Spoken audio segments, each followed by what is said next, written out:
समझना चाहिए कि मूर्ख से क्या मतलब है। यहाँ मूर्ख का अर्थ किसी की बुद्धि की कमी से नहीं, बल्कि उसकी सोच की संकीर्णता, जिद्दीपन और तर्कहीन व्यवहार से है। ऐसे लोग अक्सर अपनी गलत धारणाओं पर अड़े रहते हैं और कोई भी तर्क या प्रमाण उनके मन को नहीं बदल सकता। जब हम ऐसे लोगों से बहस करते हैं तो हम न केवल अपना समय गंवाते हैं, बल्कि अपनी भावनाओं को भी आहत करते हैं।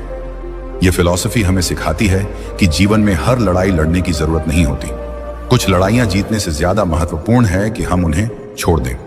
इस विचार की जड़ें प्राचीन दर्शन में भी मिलती हैं, जहां बुद्धिमान लोगों ने हमेशा सलाह दी है कि व्यर्थ की बहस से दूर रहें। जैसे कि एक पुरानी कहावत है, मूर्ख से बहस करना खुद को नीचे गिराना है। जब हम मूर्ख से बहस करते हैं तो हम खुद को उसके स्तर पर लाकर खड़े हो जाते हैं और फिर वह हमें अपनी अनुभवहीनता से हरा देता है। इसका मतलब है कि बहस में उलझकर हम अपनी गरिमा खो देते हैं। इसके बजाय इग्नोर करना एक शक्तिशाली हथियार है। यह न केवल आपको ऊपर उठाता है, बल्कि मूर्ख व्यक्ति को भी सोचने पर मजबूर करता है। कई बार जब हम जवाब नहीं देते तो सामने वाला खुद अपनी गलती महसूस करता है, लेकिन अगर हम बहस करते हैं तो वह और ज्यादा जिद्दी हो जाता है। इसीलिए अपनी ऊर्जा को बचाएं और आगे बढ़ें। जीवन छोटा है और इसे व्यर्थ की बहसों में बर्बाद करने से बेहतर है कि हम उन चीजों पर फोकस करें जो वास्तव में मायने रखती हैं। नंबर 2, सबको जवाब मत दो, चुप रहकर काम से जवाब दो। जीवन में हर चुनौती और आलोचना का सामना करते समय सबसे प्रभावी रणनीति है कि सबको जवाब मत दो, चुप रहकर काम से जवाब दो। चाणक्य ने चंद्रगुप्त से कहा कि समय से बड़ा कोई उत्तरदाता नहीं। जो लोग तुम्हें नीचा दिखाते हैं उन्हें समय खुद नीचा दिखाएगा।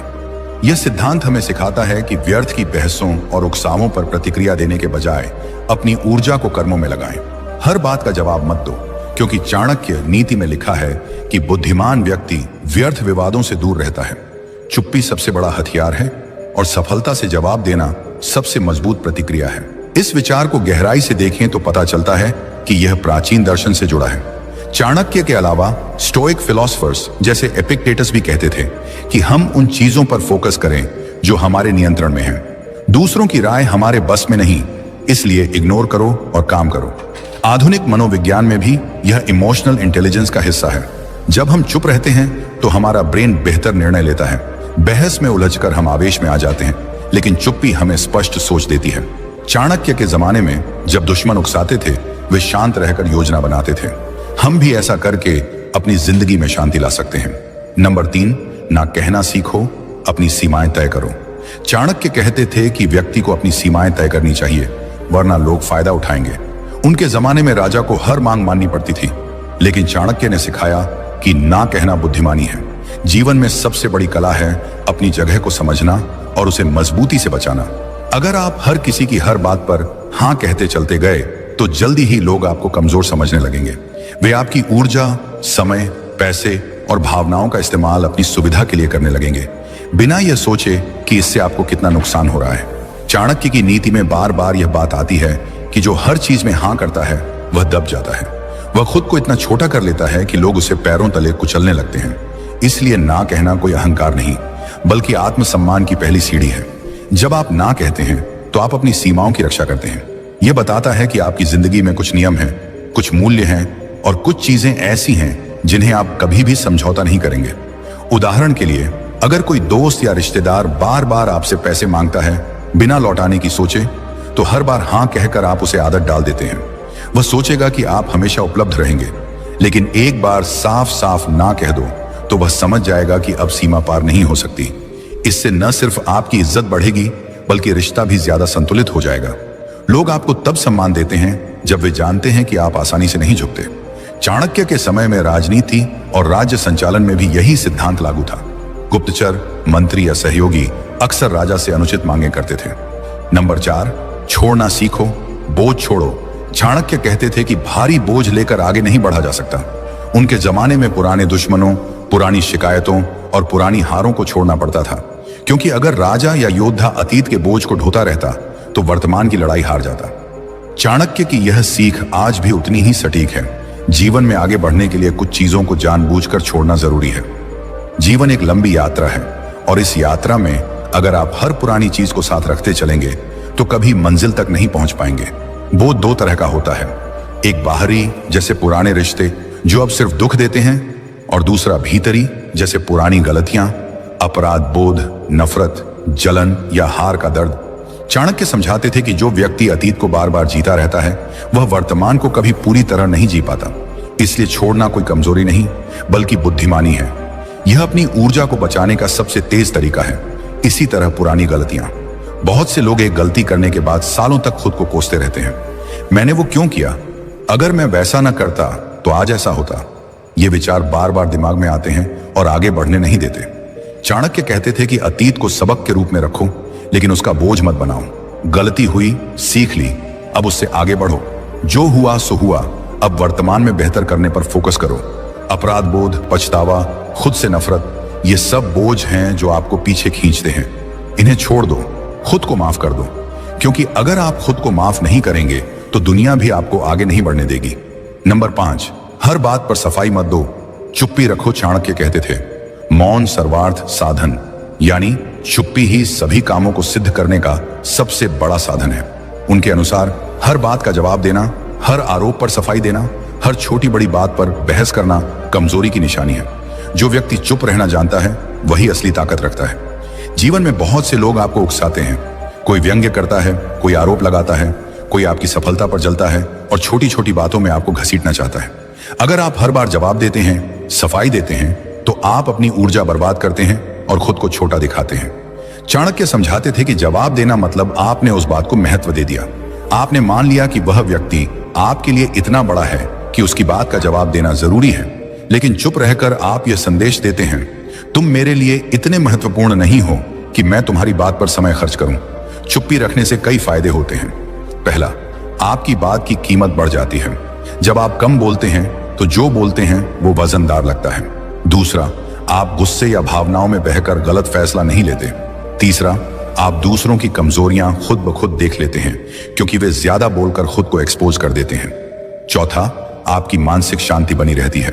तो अगली बार कोई आपको उकसाए, कोई व्यंग्य करे, कोई सफाई मांगे, बस चुप रहो, मुस्कुराओ, नजरें मिलाओ और आगे बढ़ जाओ। नंबर 6, लक्ष्य पर फोकस करो, छोटी बातें इग्नोर करो। चाणक्य कहते थे लक्ष्य स्पष्ट रखो। उनके अनुसार जो व्यक्ति अपना मुख्य उद्देश्य भूलकर छोटी मोटी बातों में उलझ जाता है वह कभी बड़ी जीत नहीं हासिल कर सकता। बड़ा युद्ध जीतने के लिए छोटे छोटे त्याग करने पड़ते हैं। छोटे दुश्मनों को इग्नोर करना पड़ता है और छोटी छोटी लड़ाइयों से बचना पड़ता है। फोकस रखने का मतलब है प्राथमिकताएं तय करना।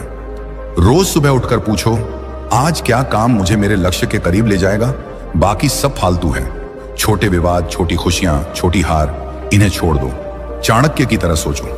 बड़ा लक्ष्य पाने के लिए छोटे त्याग जरूरी हैं। छोटी बातों में उलझना मतलब खुद को छोटा बनाना।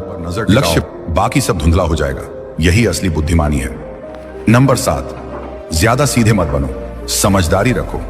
चाणक्य कहते थे सीधेपन का फायदा उठाते हैं। जो व्यक्ति बहुत ज्यादा सीधा साधा, बहुत भोला बनता है, लोग उसकी मजबूती का फायदा उठाते हैं। इसलिए समझदारी रखो, मजबूती दिखाओ, लेकिन जरूरत से ज्यादा भोलापन मत दिखाओ। दुनिया में अच्छे लोग तो हैं लेकिन हर कोई अच्छा नहीं है। बहुत से लोग आपकी सीधाई को कमजोरी समझते हैं। वे सोचते हैं कि आप आसानी से धोखा खा जाएंगे, आसानी से इस्तेमाल हो जाएंगे। चाणक्य ने चंद्रगुप्त को सिखाया कि भोलेपन से बचो, सीधे रहो लेकिन मूर्ख मत बनो। अपनी अच्छाई दिखाओ लेकिन अपनी ताकत भी छिपाओ मत। मजबूत इंसान को लोग सम्मान देते हैं, भोले को इस्तेमाल करते हैं। समझदारी का मतलब है संतुलन। अच्छे बनो लेकिन मूर्ख नहीं। मदद करो लेकिन खुद को कमजोर मत होने दो। चाणक्य की सीख है मजबूती दिखाओ ताकि लोग फायदा उठाने की हिम्मत न करें। ज्यादा सीधे मत बनो, समझदारी रखो, यही जीवन की असली कला है। नंबर 8, थोड़े बाहरी बनो, बातें सुनना बंद करो। चाणक्य कहते थे अनावश्यक बातों में उलझना कमजोरी है।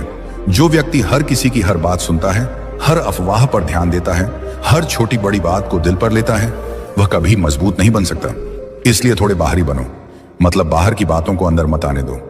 बातें सुनना बंद करो। दुनिया में लोग बहुत कुछ कहते हैं। कोई आपकी पीठ पीछे बुराई करता है, कोई जलन से अफवाह फैलाता है, कोई सलाह के नाम पर जहर उगलता है। अगर आप हर बात सुनेंगे, हर कमेंट पर रिएक्ट करेंगे तो आपका मन कभी शांत नहीं रहेगा। चाणक्य ने गुप्तचरों और दुश्मनों की बातों को इग्नोर करना सिखाया। वे जानते थे कि अगर राजा हर अफवाह सुनकर डर जाए या गुस्सा हो जाए तो साम्राज्य कमजोर हो जाएगा। इसलिए उन्होंने सलाह दी, अनावश्यक बातों को कान में मत घुसने दो। उदाहरण लीजिए चाणक्य के गुप्तचरों का। वे दुश्मन के कैंप में जाते थे लेकिन कभी भी हर छोटी बात को राजा तक नहीं पहुंचाते थे, सिर्फ जरूरी और सच्ची खबरें, क्योंकि अनावश्यक बातें सुनकर राजा का फोकस भटक जाता।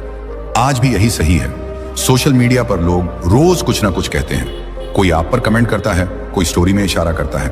अगर आप हर बात पढ़ेंगे, हर बात का जवाब देंगे, तो आपका समय और मन दोनों बर्बाद हो जाएगा। थोड़े बाहरी बनो, मतलब सुनो मत, दिल मत लगाओ। बातें सुनना बंद करने से फायदा यह होता है कि आपका मन शांत रहता है, आप सही फैसले ले पाते हैं। दुश्मन को पता चलता है कि उनकी बातें आपको छूती भी नहीं, इससे उनकी हिम्मत टूटती है। रिश्तों में भी कोई रिश्तेदार पीठ पीछे बुराई करता है तो उसे सुनकर क्या फायदा, बस इग्नोर करो, अपनी जिंदगी पर फोकस रखो। चाणक्य की सीख सरल है, अनावश्यक बातें सुनना दुश्मन को फायदा देता है। थोड़े बाहरी बनो, कान बंद करो, मन मजबूत रखो, जो जरूरी है वही सुनो, बाकी सब हवा में उड़ने दो। यही असली ताकत है। कदम पर ध्यान रखना पड़ेगा कि कहां बोलना है और कहां चुप रहना है। लेकिन भावनाओं में बहकर लोग कभी कभी अपने मुंह खोल देते हैं और अपनी सारी बातें बता देते हैं। चंद्रगुप्त ने उत्सुकता से पूछा, गुरुदेव, कौन कौन सी बातें हैं जो नहीं बतानी चाहिए, और क्या सभी बातें चुप रखकर गुप्त रखना जरूरी है? चाणक्य ने मुस्कुराते हुए कहा, नहीं चंद्रगुप्त, सभी बातें गुप्त रखना जरूरी नहीं है।